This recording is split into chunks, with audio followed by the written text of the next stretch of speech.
In a world overflowing with distractions, we seek meaning.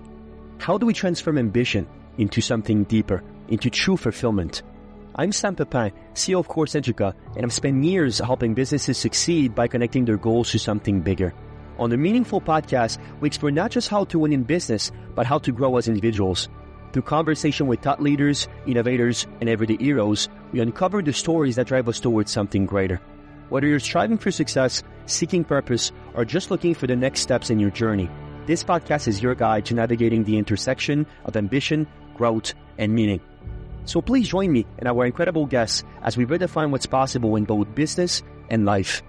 Enjoy.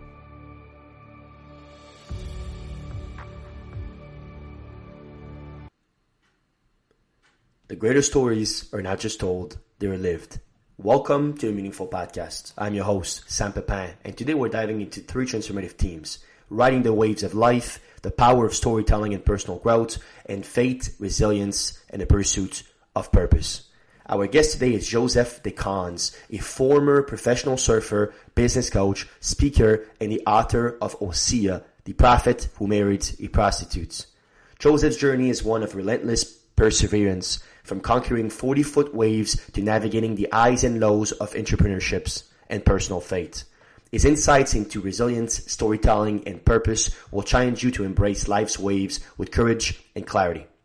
If you enjoyed this discussion, please let the world know with a like, a small review, or even a quick share. Your supports help more people find meaningful content just like this. Let's begin. Mr. Joseph Descans, welcome on the Meaningful Podcast. How are you doing? Good. Thank you for having me, Sam. Doing great. Well, it's great to have you, and you're definitely a polymath, and we love to feature those on this podcast, so I'm excited for this conversation. To start us off, please tell us more about Stoke Entrepreneurs. Okay, so it's actually that name is a brand. I just came up with it last year, just a few months ago. Well, this year, actually. So I'm already thinking we're in the next year. But I just came up with that a few months ago. I was listening to a speaker, and he was talking about different business aspects, and he touched on branding for just like a couple minutes.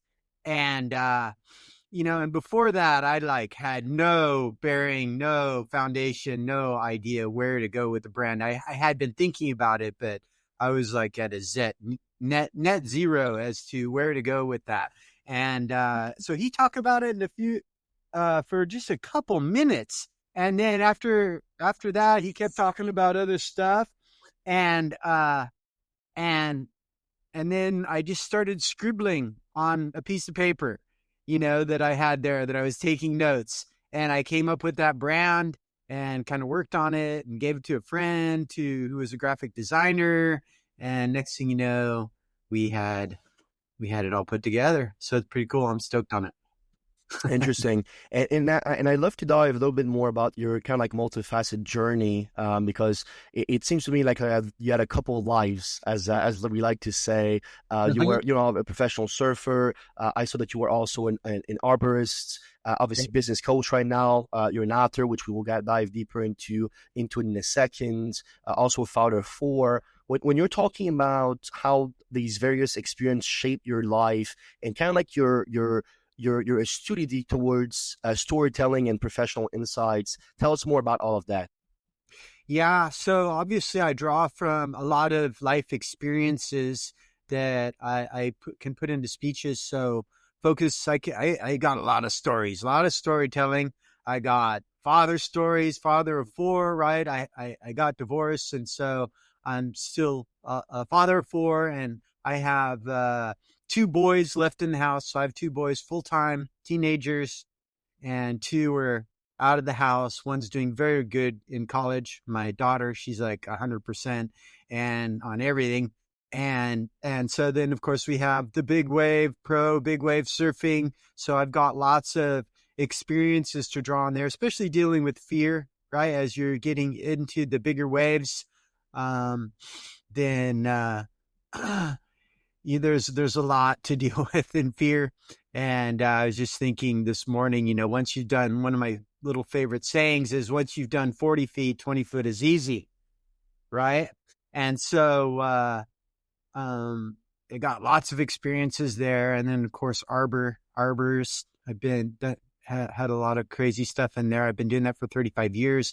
I started when I was 15, or actually, yeah. So it's been a long time. So yeah, I've got lots of crazy stories about all kinds of stuff and to share with people and kind of apply to life. Yes, absolutely. And truly, I think that the journey shaped the man and the man shaped the story quite a bit. You talk about the waves, and I think it's a great place to start. It's actually some of the lessons you got there, and obviously surfing and life challenges, I think, is a great metaphor because of the ups and downs, this understanding of obviously riding the waves when it's going well, but also understanding how to pick yourself up when one basically brought you down. When you're focusing on your time as a professional surfer and some of the lessons you got from that, resilience, balance as well, and I suppose perseverance. What does that taught you, and how were you able to I suppose ride those waves to mirror overcoming life challenges? Right. So there's a lot involved. It's like a lot of stuff, you work your way up. You don't start out in the 40 foot. It's like I've got my kids and that I taught them how to surf. They were in the ocean like before they were a year old. They're all water dogs. They were all very happy, very comfortable. And in the past when they were very small, um I would come down the cliff. Sometimes they would run down the cliff in front of me, and many times I would get to the bottom of the cliff, and there'd people down there going, "Whose are those kids? Those kids are awesome!" Because they're just fearless. They run down the cliff and jump in the ocean, and so a lot of life experiences. Like one of the biggest lessons that I like to share about that is don't panic. That's my number one rule of water safety. So whether you're surfing or swimming or whatever, don't panic. Because panic is where you get in trouble. That's where people drown, and all kinds of stuff. And so things aren't always the way they seem. And with rip currents, like people think rip currents pull you under. Rip currents do not pull you under, they pull you out. But what is often going on is in a rip current, what happens is the waves come in, they break, the white waters roll all the way to the shore, and then the water piles up by the shore, right? And so then it has to go back out. And so it runs along the shore and forms a channel going back out. And so there's like a number of channels. If you're looking at like say a beach break area, maybe there's hundreds of yards of just sand. You can see from an aerial view, you'll see a number of rip currents like all along the beach. You can very easily see them. Usually or oftentimes the waves are not breaking in the rip currents because the water's deep there. So a certain size wave breaks in certain depth of water, right? And there's a formula to that. I forgot what it is, but nevertheless. And so then in the channels, the water's deeper. So oftentimes the waves break there. And so when you're a surfer, you just pop right in that channel and it takes you out. So if you're a swimmer, you're like, it's a two-edged sword. If you're a swimmer, you're like, stay out of the rip current, it's going to suck you out to sea. But if you're a surfer, yeah, get in the rip current. It'll take you right out to the waves, right? So it's two totally different thoughts. And but just in the whole don't panic thing. So the rip currents don't actually pull you under, but in those deep spots, you'll drop down. It's deeper. So you might think you're being pulled under, but actually the water is a little bit deeper there because there's a channel that's formed. you know. And so even with me, I'll share one story. I was just walking out on the beach one day in just ankle deep water, right? Just kind of cruising along, it was low tide and just walking along, feeling good and not really paying attention. And then all of a sudden, boom, I stepped into one of those channels. And so I went from ankle deep to waist deep and then the water was pulling me out, right? So just that one step that I took put me off balance, right? Because I was going into deeper water and wasn't expecting it. So boom, I'm off balance, and then I felt the current pulling me out. And so you go, Joseph, you surfed 40-foot waves, you did this, you did that, but in that moment I was scared. It like scared me. And then, my all my thoughts came, and I go, okay, I'm just right here, right by the beach, and I'm just in a short channel. I'll take a couple more steps and I'll be out of it. And that's what I did. But in that moment, I panicked, right? And so, it's just when I talk about panic, it's not just, not panicking, but what to do when you do panic. That's a big part of it. So, because sometimes you will panic, and I've got a good kid story for that, but you might have some questions. Nevertheless, it's both things. It's, learn experience, helps you get to a place where you're not panicking. But then, of course, if you do panic, you need to know how to get out of it. Absolutely. Learn what you ought to do, and obviously, therefore, what not to do is also a great way to look at it. Surfing is very interesting. I was always stronger on land. I personally, water is still something that is quite unknown, and I'm definitely not like your kids. Definitely not a water dog, as you call them, but I always been fascinated by surfer, and like I said, kind of like the imagery that represent life. Can you recall a specific moment in surfing that profoundly kind of like changed your outlook on life yourself? No, there is the historical term and thought, surf bum, right? So those words kind of go together. And so that was a perception when I was growing up.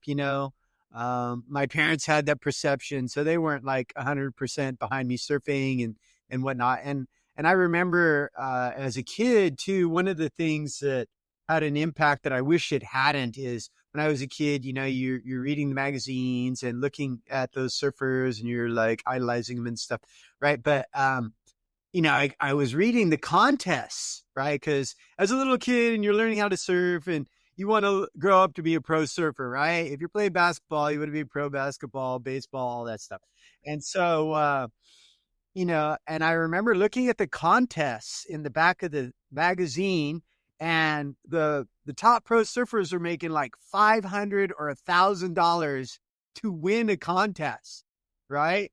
And like third or fourth place gets like $100. I'm like, what in the world? You can't make a living doing that. But of course, when I was a kid during my lifetime, that changed. So, but that kind of ruined my perception, and it stopped me from really pursuing it as hard as I should have, because I didn't look at it as a viable job, so to speak. And even Rob Machado, he's a very well-known pro surfer. He's a year or two younger than me. And, when he first started, they offered him like 24,000 a year. Or that's what he asked. I remember reading, he asked for 24,000 a year. They're all, what? We could get Sean Thompson, one of the top pros, for that. And you're just barely you're a Grom, barely getting in there. And so, that's where he started. But of course, all that changed over the next few years. And, there's a lot of money. People are making, $1 million if you win the world title. And then of course there's tons of sponsorships out there and whatnot. So, I wish that I had, more vision. Also, I wish that I had a coach. Coach would help me a lot. Interesting. Tell me more about how you see that evolution unfolding from the champion making a few hundred, few $1,000 here and there to now millions of dollars, sponsors, people obviously living quite the grandiose life through it. What do you think caused that change, or I suppose that evolution? Yeah, it's branding and changing the whole surf bum attitude. And I think things like the Pipeline Masters, they broadcasted that on the wide world of sports, etc. So there were some things that happened that brought surfing into the limelight and made the perception less of a surf bum, more of like a highly skilled athlete, right? And so surfing is a pretty strong mix of both athletic ability and art and style, so it's a good mix. And so just people started learning how to brand and to use that and put that, island lifestyle, that aspirational, I go surfing and spend the day at the beach, life's the beach, et cetera, et cetera. People learned how to capitalize on that and brand it and make it worth money. And so, if you're going to do that, you need a star of the show. You need some people, right? And so that's sponsorship just kind of blew up. Yeah. No, I get it, and we saw that in a lot of other industries as well. And you're completely right. The art of branding is somewhat mysterious, but when you master it, there's incredible things that can arise from it. Joseph, one thing that struck me within your story is stories. Actually, is the art of storytelling, and I love this quote of yours, which is the greatest stories ain't written, they're lived. And you talk about how you basically take from experience that you've been able to perhaps pursue when you wrote Osea, which we're going to talk about fate a little bit in this as well within that concept. But you write this very interesting book, very delicate topic, but it was very well received by the masses, which I'm very, very interested in diving deeper within, which is The Prophet We Married a Prostitute. And I was able to read the preview, but I want to ask you personally, perhaps what inspired you to write this book within the landscape of the life you lived? Okay, so Hosea, really, I can say I got it from God. God gave me the book. I can say that 100% because I was at my house one morning, and at that particular time in my life, I was getting my kids ready. I had them 100%, all 4 kids. They were all in school, like grade school. And so I would make them breakfast, make them lunch, drive them to school, and then come home. And when I got home, I would pray. And so I usually did that for an hour. I prayed for an hour. And so then, so on this particular day, I was praying for a half hour and just kind of feeling that things were a little bit different. And just hanging out in my kitchen. I usually just kind of pace around in my kitchen, and just pray out loud there. And so then the second half hour, I didn't have a vision, but I understood a movie. So, and that is this movie, Hosea. And so, it says in John chapter 3, unless you're born again, you can't see the kingdom of heaven, and you can't enter the kingdom of heaven. So see obviously is another word for perception, to perceive, to understand. And so, so for that half hour, I just got this movie downloaded. And so when it was over, I took notes, or at some point I took notes and then, went about my day. But so then it actually took me 10 years to write the book. Just because single dad, running a business, 4 kids, all that stuff, right? Took me a long time. But I can talk about that more too, because I wrote another book, If You Want to Grow Rich, Plant a Tree. And so I kind of used that pattern to write this book. But anyway, so it came 100% from God, and it took a long time to write it. And it came to me as a movie, but I wrote the novel first. And then now I have the screenplay is written. And so I most likely just have that for sale, but I'm entertaining the thought of finding sponsors or whatever and making it myself. Nevertheless, it's ready to go. Interesting. It's like I said, it tackles a very delicate topic, which I'm personally a fan of. I'm a very curious person. A lot of people in our audience are also very curious people, and I invite everybody to pick up that book because it is definitely a great reading. Or there's even the Kindle version, so whatever you prefer. But what would you say is the message that you hope readers take from it? It's a very complex topic, but what's the meaning behind it? Well, it's God's love for us. It's his relentless love. He doesn't quit. He doesn't give up, and he pursues us. And we see that pursuit in the the story of Hosea. So my book is a modern day translation. So as if Hosea were alive today in San Diego, California. And so, just kind of transmuting the whole Old Testament story into the New Testament, the modern day, and what it might look like today for us.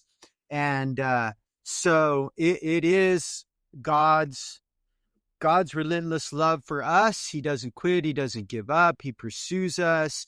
And although our hearts may wander, and obviously Hosea, Gomer, his wife in the Bible, is an extreme example of that, right? And so, I don't want to translate that to every person who's a Christian, because there's plenty of people that are not like that at all. They're in God, but there are people like that.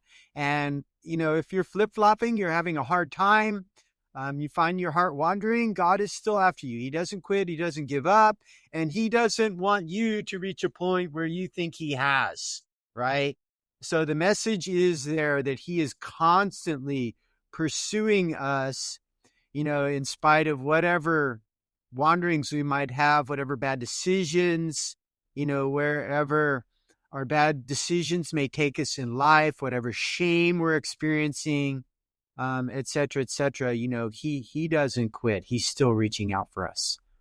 Beautiful. And those are timeless lessons for believers and unbelievers.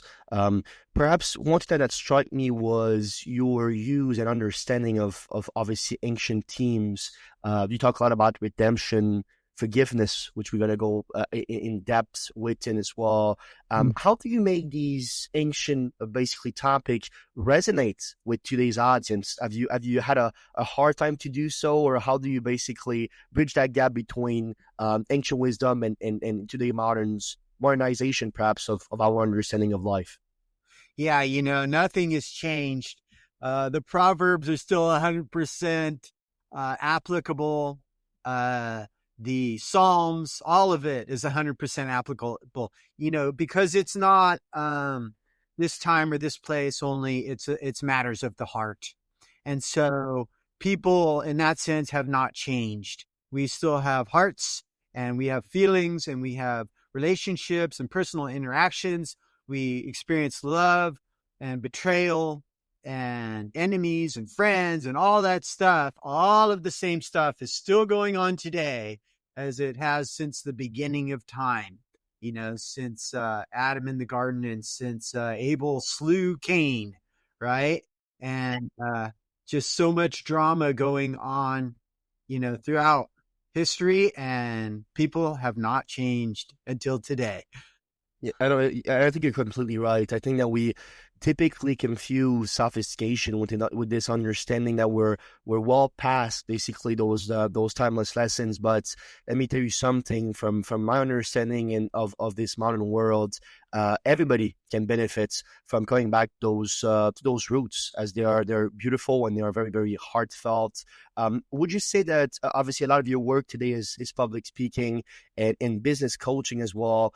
Are those themes, I suppose, not only relevant but a part of how you want your clients and your audience to experience what you're going through, and I suppose the way you see life and communicate it? Yeah. So, in speaking, it is stories.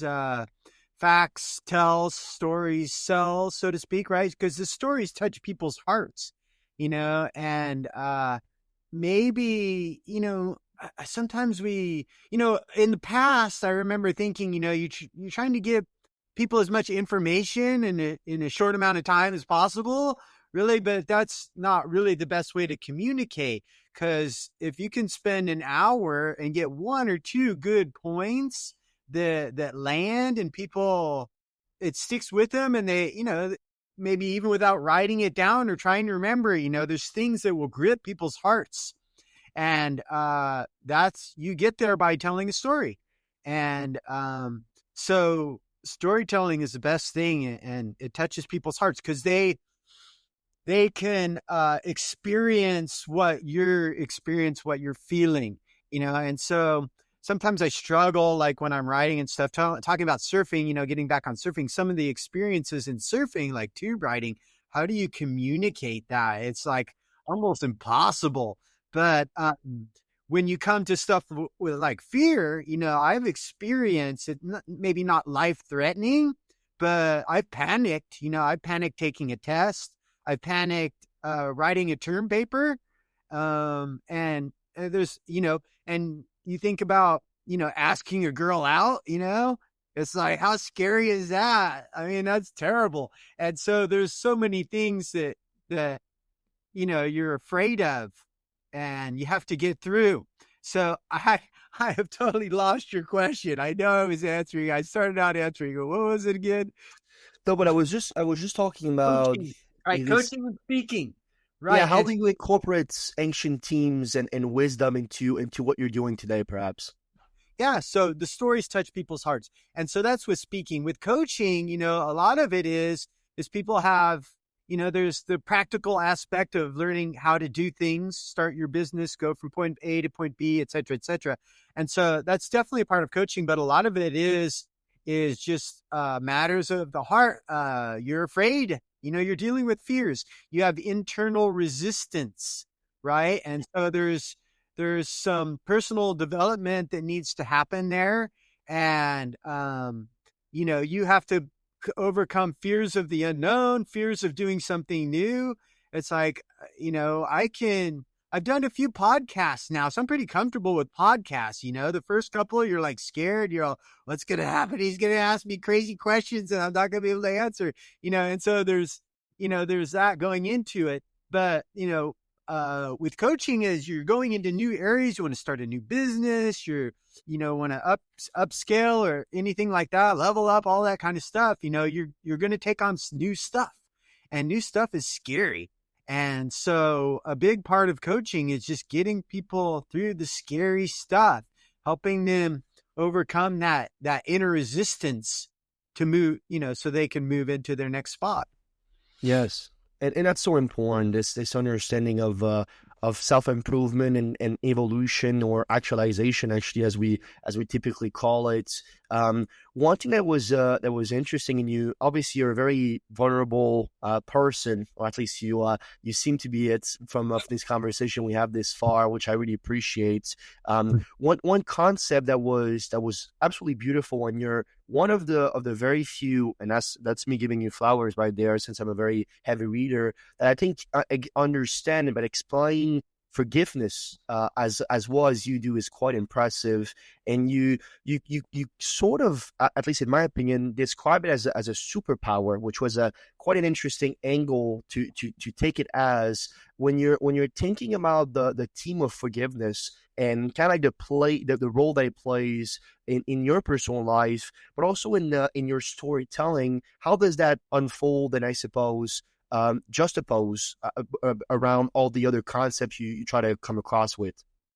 Yeah, forgiveness is the most important thing. So like all of us have places in our life where, if you haven't yet, you're going to have plenty in the future where you have to forgive people, where people are going to betray you, and sometimes it's just miscommunication, misunderstandings. Other times it's just flat out, they're a traitor. And so whatever level it is, you're going to have to forgive people. You're going to have to get over it. And as they say, unforgiveness is like, drinking poison and thinking it's going to kill the other person, right? Because unforgiveness hurts you. And so obviously in the book Hosea, that's huge. How do you forgive, that level of betrayal? And especially when, you got somebody just multiple times, as you see in the Bible, she's just going out, and that's really the message there, repetitive betrayal. And so you definitely have to learn how to forgive people. So like I said, I've been through divorce, and so there's betrayal there. And there's a lot of people, that made bad decisions. Unfortunately, I started out with full custody of my kids, but as we got into the court system is geared to take the kids away from the father, at least here in California, to take the kids away from the father and give them to the mother. And so, as I got into the court system, I remember the first day when, we went through a few judges in the beginning and then we settled out on one. The court gave us one. And I remember the first time we had a real hearing, and at one point she says, "Ma'am, we're going to give your kids back to you, right? Don't worry." And I'm thinking, have you not been listening to this whole thing? What's going on here? And I didn't understand. And, and of course things just kept moving. And so it's like, I stopped there for a second, but then the proceeding kept going. So I couldn't ask. Other things were happening. And so I didn't understand, but then I found out, what was going on. And so, just feeling betrayed because I didn't get justice. That's for sure. My kids didn't get justice. And you think of the court system as a justice system, but that's not what was going on at all. And then you think of other people, throughout the process who take sides for whatever reasons. They take this side and take that side or whatever. And, you're looking at it, like David said, "Your word have I hid in my heart that I might not sin against you." But not everyone feels that way, right? So you might feel that way, but I don't, other people don't feel that way. And so they're willing to make whatever compromises they want to get what they want. And so you have to deal with that betrayal. And, in my own life, I just reached a point where I had those thoughts just going. I was constantly tormented by all of the betrayal that had happened in that situation. And I got to a point where I go, okay, I got to deal with this. And so I knew that John Bevere had some material out there. He had his book, The Bait of Satan, right? And I think I finally read the book, but I didn't read the book. I found a YouTube video and I played it 5 or 6 times over and over again and in a row during the course of a day, and took notes, went back and forth. And then I came up with a plan. I said, okay, this is what I'm going to have to do. And so I just purposed to forgive everybody and move on. Yeah, I love how Louis B. Smithis, if that's how you pronounce his last name, put it, which is to forgive is to set a prisoner free and discover that actually the prisoner that you set free was you, right? It's quite an interesting way of looking at it, and every time that I have the pleasure to forgive somebody else or even forgive myself, it's always quite painful, like you explained very brilliantly at the beginning of this podcast. But you get to this understanding that it must be done, and it feels so good after you've done it. It's truly a blessing from God, perhaps. And one thing that was interesting from your story also was this understanding in which you can incorporate storytelling to not only in coaching and public speakings, but also within your inner life, within the own life that you live. You have these timeless stories that you can incorporate and mold and shape yourself towards this understanding that, well, everything will be fine after all, right? There's these up and downs, and sometimes you're riding a wave, and sometimes you're crashing to the wave. That's just the way it is. But I want to kind of ask you from a personal growth through adversity yourself, and some of the lessons you got from your hardest moments. How did some of these moments, you were just talking about your divorce, shape your character and perspective? Because I believe that every single human beings are somewhat of a results of their experiences and what they brought forward in life. How did that came with the person that you currently are?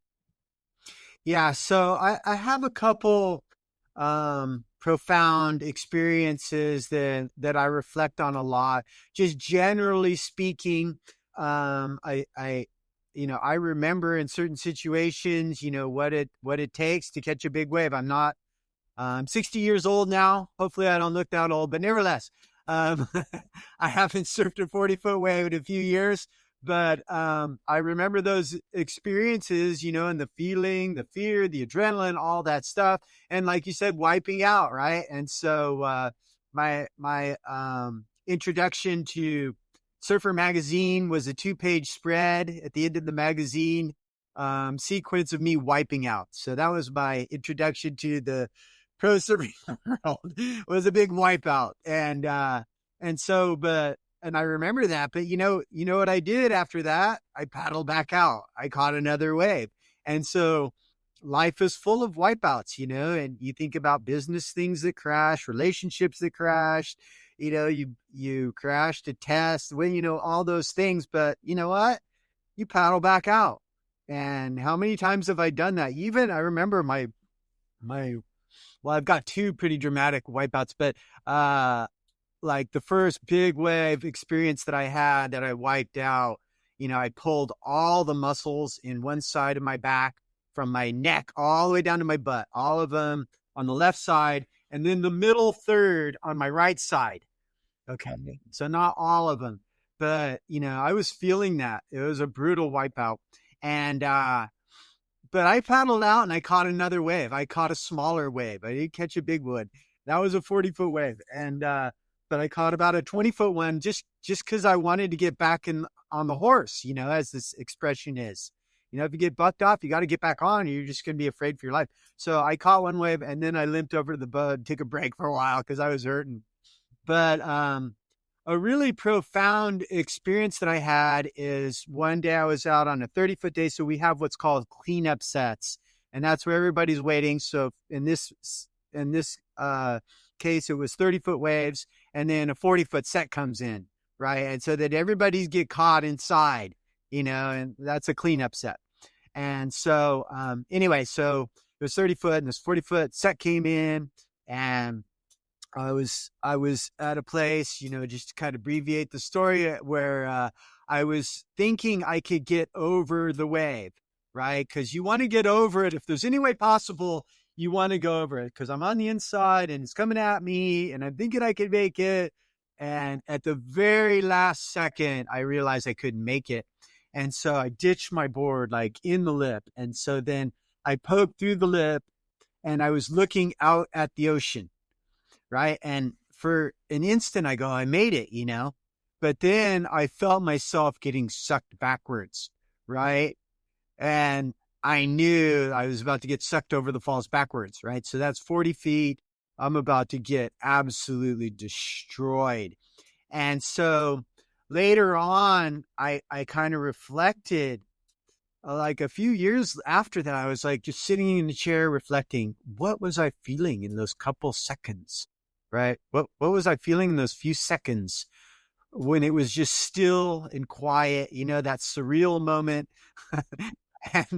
and it was the deepest sense of hopelessness I had ever felt. So I was absolutely the deepest hopelessness ever. And so just upon reflecting of that, I kind of made some connections there, because that's what people are experiencing who commit suicide, who want to commit suicide. They're in a place of hopelessness. And so, from that experience, I decided that I could help people who are, considering contemplating suicide. And so I put together a speech for that. So I got a really cool speech that I put together for that. And it's surfing experiences with other stuff sandwiched in the middle, to help people get over that hopelessness, because there is hope. And you feel bad right now. You've had a bad experience, whatever it is, or maybe you're having daily, every day, almost all day long, bad experiences, and you're just hopeless. And, but you can get out of that. And so I've got some hope for people who are there. Beautiful. And I get to hear your speech on suicide prevention, and that's actually where I was going with this conversation. When you're talking about some of the advice that you would have for someone currently going through their own storm, as we like to call it, can you share some of these advice and somewhat of I suppose a preview or a facets of what that speech is in regards of? Yeah. So, basically, there's the few elements are that we have the macro world, we have the micro world, and then we have stuff from the Bible that helps us understand. And so just talking about people's micro world, their micro world is their family, their school, the people they're interacting with, on a daily basis, or maybe, things that happen right in their life. They broke up with their boyfriend, girlfriend, they crashed a test, everything went wrong, whatever. And so you have sometimes your micro world, everything's good, but then you have just a moment where things go really bad and you're hopeless and you're in despair, and it's going to pass quickly. Okay. But nevertheless, some people are living, like I said, they live in hopelessness every day. But then you have your macro world, and factors that are in your macro world that are undermining the value of life. And so I had 3, but I added a recent one. And the recent one is pornography. Because pornography, you can look at it. I don't have the statistics. I still need to put together some statistics on that. I like to have a couple points, but I remember being in college, and one of my friends was writing on serial killers and stuff, and so one of the 9 out of 10, we're all into pornography, and so pornography just undermines your value of life. It makes you look at people as objects, and you're not there developing relationships, right? Because life is about relationships. You can't have a good marriage, so it undermines the way you think about people. If you're a guy, obviously women, but men and women, it goes both ways, about yourself and about the opposite sex. And it undermines your ability to have relationships, because ultimately that person you're seeing on a picture or on film is yes, there is an image there, but your imagination can make them into whatever you want, right? And so a real person can never beat that imagination, right? Because you're going to have to go through issues with people. The person in the picture, you're never going to have any hardship. You're never going to disagree on anything. It's all just a fantasy. It's a dream. And so a real person can never measure up to that. And your fantasy, what's going on in your imagination. And so that makes it like almost impossible to have relationships. It makes super hard. And it just devalues life. That's one thing that devalues life. And then another thing is abortion. So we're just throwing away babies right and left, millions every year. And so, we're just saying it's a fetus. No, it's a life. It's a life. And so we can talk about, I'll get to the Bible in a second. So abortion undermines our value of life. Evolution undermines the value of life. And so I'm kind of taking a note here now that I'm remembering all my things. So evolution, because then that says, okay, I came from some goo, I came from a monkey or whatever. God wasn't involved, right? And so when you think that undermines the value of life, it undermines your value of yourself, your own life. That's why people commit suicide, because they don't think their life is worth anything.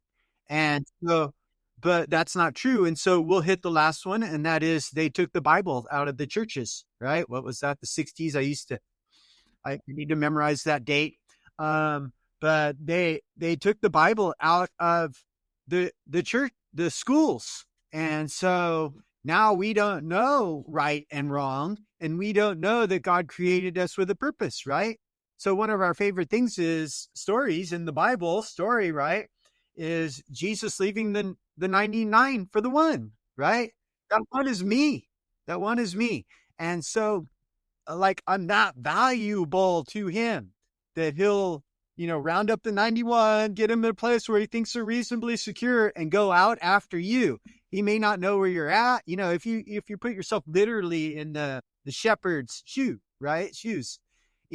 the sheep, where did it go? I saw it here before, this is the last place we saw it. I hear it somewhere off in the distance. I think it's that way. Where is it? We don't know. So we have to go looking for it. And so, that's how much God values us. And then what I do also is I talk about the different people in the Bible that God, some of them he mentioned by name years before they were born, like Josiah, 358 years. That's the number I came up before he was born, King Josiah. God named him, said, this guy's coming along and this is what he's going to do. And so 358 years before he's born, God's already planning for this guy, right? And so we go, we think if we don't know this, then, we think, life is, everything's just happening by chance. Mom and dad got together and whatever, here I am, and they don't want me, or one of them doesn't want me, or nobody cares, whatever you may think. But it's not really about that. It's about God having a plan for your life before you were even put in the womb. And so we can talk about several people, Jeremiah and John the Baptist, and both John and Jesus's mother, Mary, they were 700 years before, talked about, not by name, but spoken about in the Bible. But my favorite one is King Cyrus, because it says in the Bible, though you didn't know me. So he was serving other gods. He wasn't a Jew. He wasn't doing anything pursuing God, Jesus. Well, of course, there wasn't Jesus yet. It's the Old Testament. But he wasn't pursuing Jehovah at all. He was in a whole different religion, a whole different thing. But God said 98 years before he was born, he was planning for him. And he had a plan for his life. And he mentioned him by name. Or 98 years before he showed up. It was about 40 years before he was born. And so could you imagine that? So every person who's alive today needs to understand whatever situation you're in, you need to connect with God, because God had a plan for your life before you came into the womb. Right. And so his plan hasn't changed.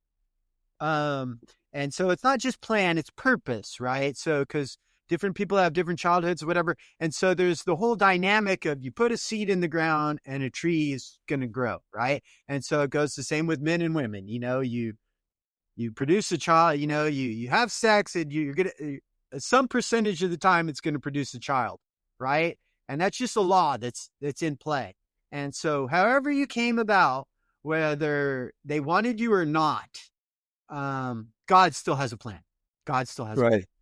Absolutely, and I think it's interesting. So some of the advice would be to avoid obviously pornography, avoid obviously abortion when unnecessary, embrace God, and most importantly, it seems like you have a strong angle towards the Bible, and I think those are fantastic advice that everybody can benefit from. Joseph, when you seem to have a quite a firm understanding of not only your life but life itself, what I call the tangibles, right? This current reality, the 3D world that we live, which makes us able to talk to each other. But you also have some incredibly I suppose, wisdom and I suppose insights from the intangibles, from God, from things that are above basically the life of human beings as mortals. How do you build a life that balances both this understanding where you want to take from the intangibles into the tangible world to be a better person and therefore serve the world in a better fashion, perhaps? Right, and so. It's interesting. I appreciate your word choice there. When you say intangible, so that's a cool word choice, because it really is where a lot of people are at. And so we think about the invisible God, right? And we call him invisible because we can't see him, right? And that's what the Bible says. And so we can't see him. And so on occasion, he does let some people see him. We got people having near-death experiences and all that other stuff going on. And of course, Jesus was here. He's God in the flesh. But nevertheless, for the most part, he's invisible. And so therefore we feel he's intangible. But in reality, he says, I'm a rewarder of those who diligently seek me. So if you seek him, he is not intangible. He is very tangible. And so you need to make that time on a daily basis to seek him. And the best way to seek him is through his word. He speaks to us through his word. And, and then not only will he speak to us through his word, make his word real to us, he will give us personal instruction for the things that he has purposed for our life. And So you need to believe that, he's a rewarder of those who seek him. You must believe that he is, and that he's going to reward you. He wants to reward you. Okay. And so, one of my favorite Bible verses is John 15:16. And it says, you haven't chosen me, God speaking, you haven't chosen me, but I've chosen you and ordained you to bring forth much fruit. And the fruit is that you ask for whatever you want and I give it to you. Right. And so you're asking according to his word. So that's already kind of put forth there in the beginning of the chapter. So you have some knowledge of God and what he wants as you're asking. Right. But his desire is that you seek him and ask him, and that he gives you a lot of stuff, not just a house and a car and all that stuff, but things that relationships, obviously that's part of stuff. That's the most important part of stuff there is. And love, joy, peace, all those good things. But, that's his plan and that's his design for our life. And by seeking him on an ongoing basis, we can bring those intangibles, as you said, and make them tangible. Because he wants to do that. He wants to do that. He wants to have that because it's fruit, it's evidence, right? And so that's his plan for our life. That's his goal. Yes, I love what Rumi, if I'm not mistaken, said on this, which is life is a balance of holding on and let it go, right? And it's a very very very delicate actually balance, which I think a lot of people struggle with when you're thinking about some of your wisdoms and insight towards those who are seeking harmony in their professional and their personal lives. How do you what's been the best way for you to basically hold that all together? What's the glue, perhaps, as we talk about it, image wise, that are able to bridge those two worlds that are obviously it's the same world, but there are two branches perhaps of the world in a meaningful fashion. Do you have any insights towards that? Yeah. So, it really comes down to trust, because there's a lot of things we just don't know. We know some things. I mean, today I can think about, I've got a few things, obviously I can talk about my book. God gave me the book. I actually have two books here. And so I can say God gave me both of those books. And so, but some of the stuff that I'm pursuing, it's like I have an end goal in mind, but I don't know how to get there. Right. And so today, what am I going to do today? And I would like to have all of that info. We'd like to have all of the info, but we never get that. But at least the next step.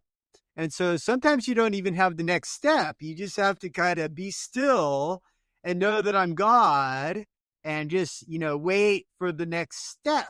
And so, that requires patience and it requires trust. You have to trust that he's going to give you that next step, and just to relax in the moment, which is easier said than done oftentimes. But, once you've been doing it for a while, that's the whole thing with patience and long suffering, right? Once you've been doing it, the Bible says let patience have its perfect work, right? And so for patience to have its perfect work, it's going to take some time, patience, right? And then we have that other word, long suffering. So the word suffering is bad enough, but then you put long in front of it. Oh my goodness. How long is this going to be?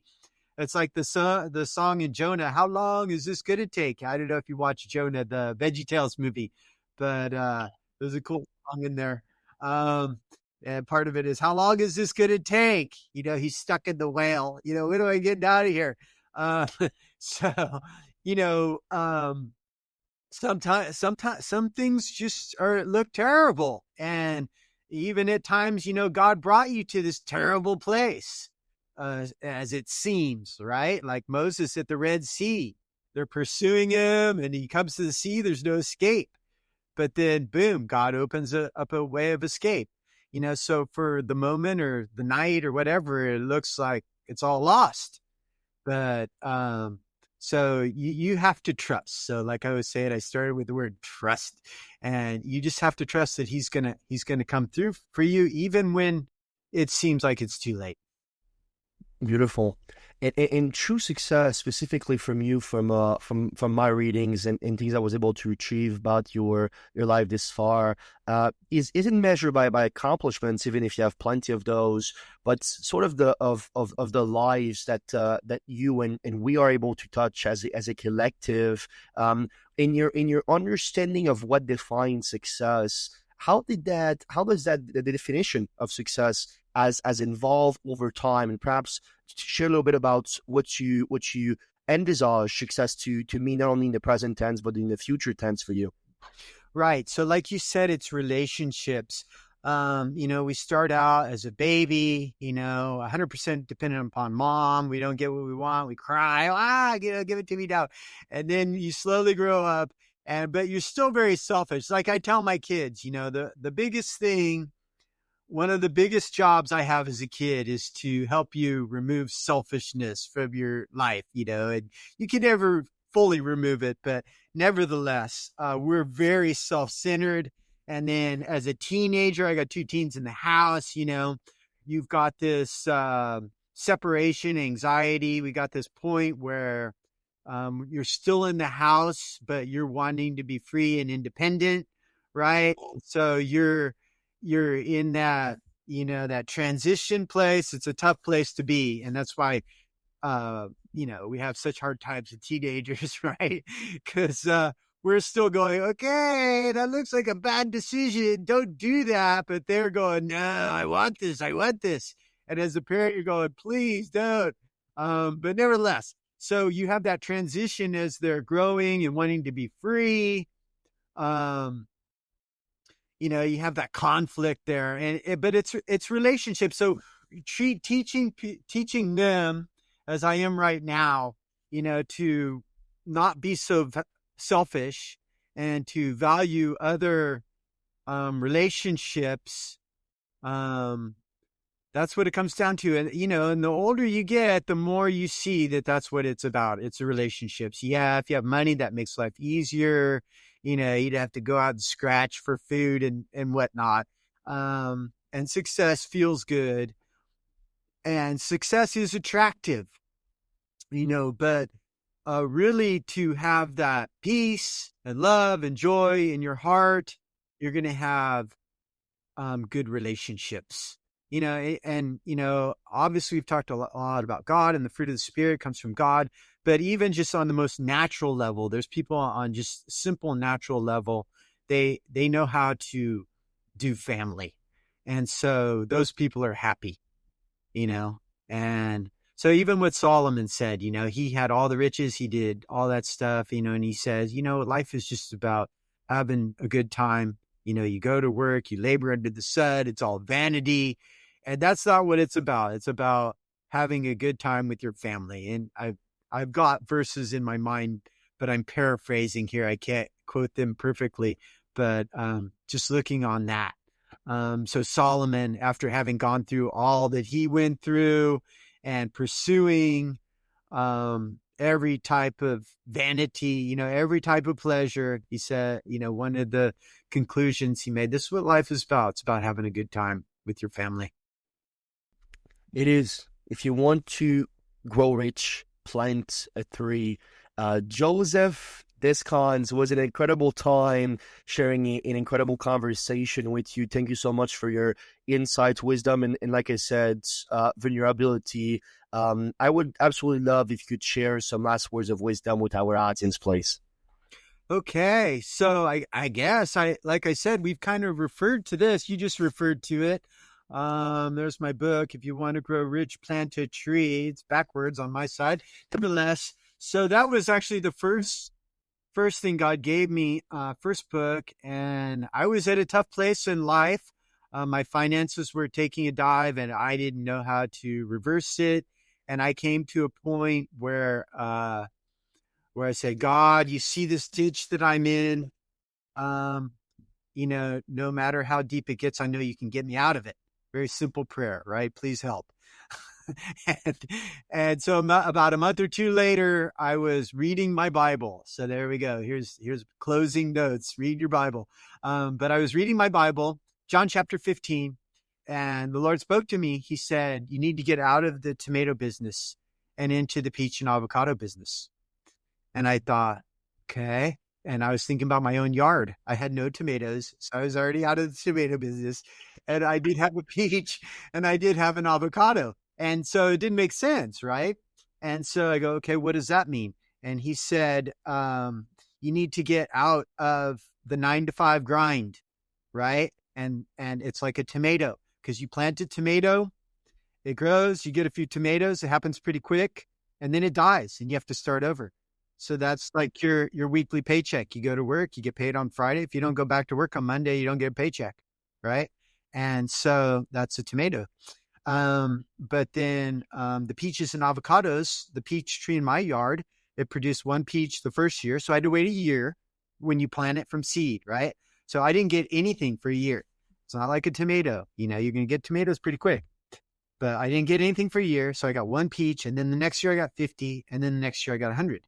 And so, but then it goes for generations, right? That tree can go for hundreds of years. And then avocado is a little bit different.